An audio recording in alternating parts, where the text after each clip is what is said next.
महर्षि सुश्रुत के बारे में तो ये कहा जाता है कि उन्होंने तपस्या की, उन्होंने बहुत एक्सपेरिमेंट किया और उसके बाद जाकर उन्हें जो हासिल हुआ वो हो पाया। लेकिन करौली सरकार के दावे कितने सही और कितने गलत, इसके बारे में या तो भक्त बता सकते हैं या फिर खुद बाबा बता सकते हैं। और इसमें कोई दो राय नहीं है कि करौली सरकार ने बेहद कम समय में अकूत दौलत जमा कर ली है। दौलत कितनी बड़ी है इसका अंदाजा इसी बात से लगा लीजिए कि करौली सरकार हर साल 20 करोड़ रुपए का टैक्स अदा करने का दावा कर रहा है। 20 करोड़ रुपए का टैक्स सालाना। तुम्हारी नजरों में हमने देखा, कृपा तुम्हारी बरस रही है। कृपा कितनी बरसी ये भक्त जाने, लेकिन चमत्कार का तलस्म खड़ा कर आयुर्वेदाचार्य से करौली सरकार बने संतोष सिंह भदौरिया पर चंद बरसों में दौलत यूं बरसी कि समेटने के लिए जगह कम पड़ गई। मैं मेरे बच्चे जो भी अपना काम करते हैं, अगर आप जोड़ेंगे ना तो कम से कम 15 से 20 करोड़ रुपया मैं टैक्स देता हूँ भारत सरकार के इनकम टैक्स डिपार्टमेंट में।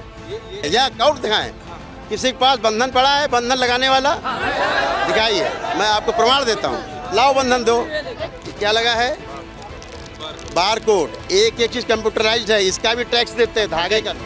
कानपुर में बिधुनी के करौली गांव में करौली सरकार का आश्रम है। बाबा ने इसका नाम अपने बेटों के नाम पर लव कुश आश्रम रखा, लेकिन बाबा की बढ़ती शोहरत ने आश्रम को करौली सरकार धाम बना दिया। दावा है कि यहाँ प्रेत भी उनसे पनाह मांगते हैं। क्या कर लेगा मेरा बेटी है?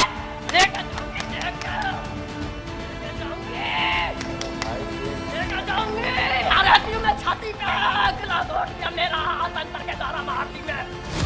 हालांकि बाबा जहां ये सब करते हैं वो सिर्फ आश्रम नहीं है, बाबा के अर्थ संसार का कमांड सेंटर भी है। बाबा का ये आश्रम 14 एकड़ में फैला है और अपने आप में किसी शहर के जैसा है। बताया जाता है कि आश्रम के पास 100 बीघे से ज्यादा जमीन है। बाबा के पास घूमने फिरने के लिए रेंज रोवर कारों का काफिला है और कानपुर के रेव 3 मॉल के पास आलीशान कोठी भी है। भक्तों को शिव के हवाले कर करौली सरकार पत्नी और बेटों के साथ उसी कोठी में आराम फरमाते हैं और फिर लौटकर दरबार सजाते हैं। दावा है कि इसमें कभी कभी सिर्फ अपनी उंगलियों के इशारे से ब्रेन ट्यूमर का इलाज तक कर देते हैं। जो ट्यूमर बन रहा है उससे रोक दिया जाए, स्तंभित किया जाए।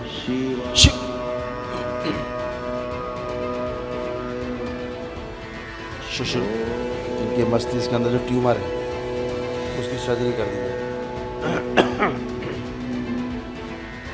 सर्जरी की जाएगी। अब कैसा लग रहा है? अब हल्का हो गया, हल्का हो गया। अब दिख रहा है, हम साफ दिख रहे हैं। तो उसी ट्यूमर के कारण नहीं दिख रहा था, अंदर जो बन रहा था। ठीक है, अभी दरबार ने नष्ट किया उसको। दौलत की सुनामी ने बाबा के द्वार पर दस्तक कैसे दी, ये समझने के लिए आश्रम के फीस स्ट्रक्चर को देखना होगा। मीडिया रिपोर्ट्स के मुताबिक करौली सरकार के आश्रम में रोज 3500 से 5000 लोग पहुंचते हैं। अमावस्या वाले दिन भक्तों की तादाद 20,000 तक पहुंच जाती है। बाबा से मुलाकात के लिए भक्तों को मोटी रकम चुकानी पड़ती है। अगर किसी को हवन करना हो तो 3500 रुपए की फीस लगती है। अगर 9 दिन हवन कराना हो तो 31,500 रुपए चुकाने होते हैं और एक दिन के इमरजेंसी ट्रीटमेंट के लिए 1,51,000 रुपए देने होते हैं।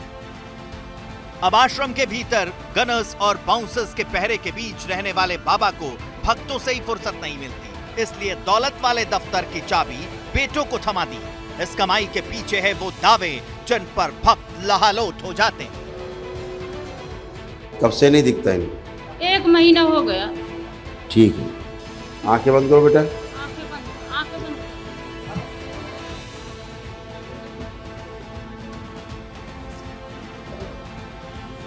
तीन बार बोलो ओम नमः शिवाय। अपना बंधन खींचो 3 बार ओम नमः शिवाय बोल के।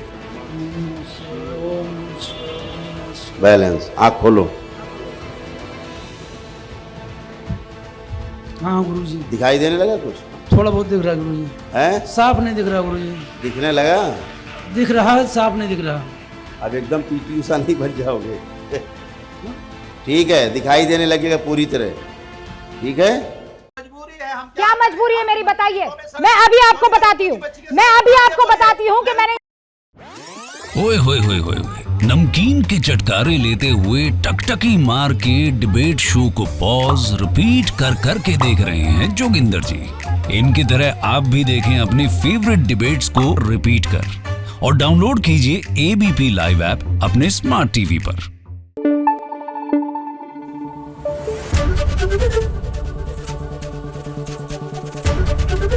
एबीपी न्यूज आपको रखे आगे।